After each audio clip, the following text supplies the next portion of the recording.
2026 Chevrolet Camino yangi avlod pikap va kupe uslubini birlashtirgan noyob avtomobil sifatida yana avtomobil ixlosmandlari e'tiborini tortmoqda.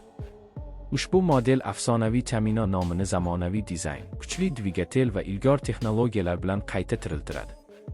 Chevrolet muhandislari bu avtomobilni nafaqat ko'rinish jihatidan jozibador, balki kundalik foydalanish uchun qulay va kuchli qilishga harakat qilgan. Natijada 2026 yilgi model zamonaviy avtomobil bozorida o'ziga xos o'rin egallashga tayyor turibdi. Tashqi dizayn jihatidan 2026 Chevrolet Camino juda agressiv va sport uslubida yaratilgan. Old qismida katta radiator panjarasi, ingichka LED farlar va aerodinamik bamper avtomobilga zamonaviy ko'rinish beradi. Yon tomondan qaraganda esa uzun kapot, kuchli yelkali qanotlar va kupega o'xshash tom chizigi uning sport ruhini yanada kuchaytiradi.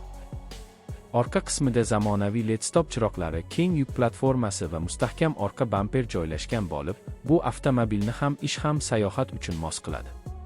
2026 Caminoning ichki qismi ham tashqi ko'rinishi kabi zamonaviy va qulay tarzda ishlab chiqilgan. Salon keng va ergonomik bo'lib, haydovchi hamda yo'lovchilar uchun maksimal qulaylik yaratadi. Markaziy panelda katta sensorli multimedia ekrani joylashgan bo'lib, u Apple CarPlay va Android Auto tizimlari bilan to'liq ishlaydi. Raqamli asboblar paneli haydovchiga barcha muhim ma'lumotlarni aniq va oson ko'rinishda taqdim etadi. Premium materiallar, yumshoq teri qoplamalari va zamonaviy bezak elementlari salonni yanada hashamatli ko'rsatadi. Texnik jihatdan 2026 Chevrolet Camino bir nechta dvigatel variantlari bilan taqdim etilishi kutilmoqda.